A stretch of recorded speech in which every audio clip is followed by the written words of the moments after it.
Всем привет, здравствуйте, меня зовут Руслан, и я представляю канал на ютубе «Московские гуппи». Друзья, сегодня у нас второй ролик из серии «Наш домашний аквариум для гуппи», часть первая. И в нем мы расскажем вам, какой фильтр мы приобрели для нашего аквариума, а также какой светильник для его освещения. Как я уже рассказывал, у нас в аквариуме есть практически любые виды фильтров. Это внутренние и внешние фильтры, аэролифты, сампы. Казалось бы, есть опыт в их использовании.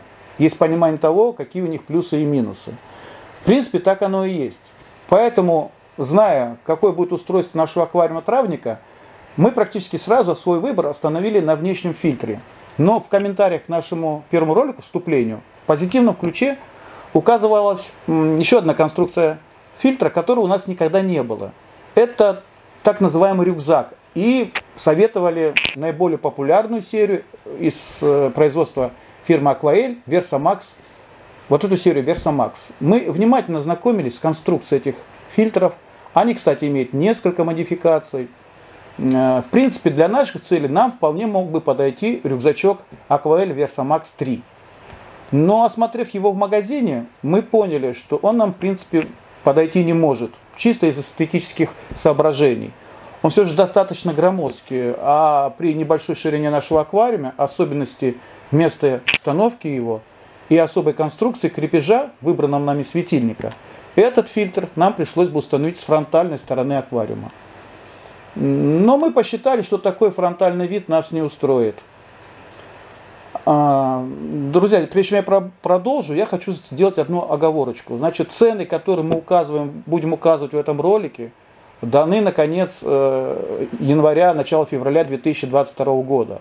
Прошу вас учитывать это обстоятельство, когда я буду говорить о ценах. Вот, значит. Идем дальше. Да, с рюкзаком мы разобрались, а от модели внутреннего фильтра мы отказались по нескольким другим причинам. Если коротко, то внутренние фильтры имеют все же небольшую площадь, как для механической, так и для биологической очистки. Их необходимо периодически вытаскивать из аквариума. Но при этой процедуре могут пострадать как сами растения, ну и кроме того, там же может быть возникнуть муть в аквариуме.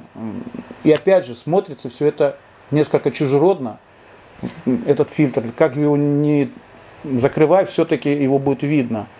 Вот эти самые моменты нас тоже, в принципе, не устраивали. Но это сугубо наше мнение, значит. Поэтому у нас отпали все варианты, кроме внешнего фильтра. И тут нам пришлось идти на компромисс между качеством и ценой. Дешевые варианты китайских брендов мы не стали рассматривать, потому что, как я уже говорил, у нас есть опыт эксплуатации таких фильтров, и он не очень-то и положительный. Другое дело, например, модели немецких производителей. У нас на нашем большом цихлиднике, есть у нас такой аквариум, больше 10 лет стоит наружник JBL. И никаких хлопот с ним у нас никогда не было. Работает и работает. Но, к сожалению, фильтры этого бренда сейчас стоят очень дорого. По этой же причине мы не стали останавливать свое внимание на внешних фильтрах с отделением для префильтра. Да, это, безусловно, хорошие внешники, они очень удобны в обслуживании и ходом за ним, но, к сожалению, они для нас дорогие, и их стоимость начинается от 15 тысяч рублей. Вот. Поэтому мы, выбирая внешний фильтр, исходили из того, чтобы было и качественно, и достаточно недорого. И для этого именно исходя из этих параметров, мы приобрели фильтр немецкой фирмы Heim, модель 250 Classic. Вот этот фильтр. Его стоимость в Москве составляла в феврале в среднем 9-11 тысяч рублей. Но нам удалось найти его по самой низкой цене в специализированном павильоне Heim на птичьем рынке в Москве. Там он стоил 7,5 тысяч рублей. Кому интересно, хочу сказать, что в этом павильоне огромный выбор товаров для аквариумистики самого высокого качества от европейских производителей. Есть расходники, свет и так далее. Все по значительно более низкой цене, чем даже в специализированных интернет-магазинах. Это сертифицированные продавцы, продукция Heim. Есть официальная гарантия. Кому будет интересно, номер павильона и телефон продавцов в описании к этому ролику. Эта модель фильтра имеет несколько модификаций, но в основном все отличие между ними в комплектации загрузки в корзине. Я не буду сейчас разбирать его, а на фотографиях вы увидите принцип работы и внутреннюю конструкцию. Есть модели, которые комплектуются только губками разной пористости и одной биокерамической загрузкой. В нашей модели имеются два вида наполнителя для заселения колоний нейтрофицирующих бактерий. Это биосубстрат из печеного стекла в виде шариков и керамические цилиндры. Кроме этих двух наполнителей в комплектацию входит губка грубой очистки, синтепоновая губка и угольная. Конструктивно очистка воды происходит по следующей схеме. Вода из аквариума поступает снизу и по восходящей в очищенном виде попадает обратно в аквариум, пройдя все стадии механической и биологической очистки. В общем, конструкции этого фильтра уже больше 40 лет. И вроде бы никаких неприятных неожиданностей от него может и не ждать. Ну так ли это на самом деле, покажет только практика. Вот. Еще хочется отметить, что производительность этой модели 440 литров в час. При рабочем объеме нашего аквариума 56 литров мы считаем этого достаточно. В комплекте поставки идут два вот таких крана, очень удобные, впускающие и выпускающие трубки. Вот они. Шланг очень длинный, он разрезается, из него делается два шланга. И флейта для равномерного перемешивания и спокойного перемешивания воды в аквариуме. Да, кстати, друзья, вот у кого есть травники, у нас такой вопрос. Как лучше установить флейту? В водной толще или сверху по воздуху? Вот, у кого есть опыт эксплуатации, просим вас дать свои рекомендации. Ну, в принципе, по фильтру все. И давайте перейдем к свету. Выбор светильника оказался для нас более сложной проблемой, чем выбор фильтра. Так как для аквариума с растением нужно учесть не только мощность светильника, но также определенный спектр освещения, который благоприятно влиял бы на рост высших форм, но при этом не стимулировал развитие зеленых или бурых водорослей.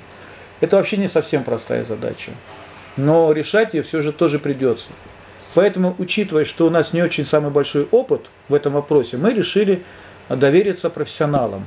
Мы проконсультировались с несколькими специалистами по свету в аквариуме, и в большинстве своем они на основании наших параметров и с предварительному списку растений, которые мы составили, порекомендовали нам приобрести светильник бренда Chihiros, модель VRGB 2 Slim. Вот как он выглядит. У него, как вы поняли, есть RGB дисплей с полным спектром светового потока, есть функция встроенного Bluetooth, который позволяет управлять им через приложение на телефоне или планшетнике. Что можно делать с этим светильником? Какие у него есть функции?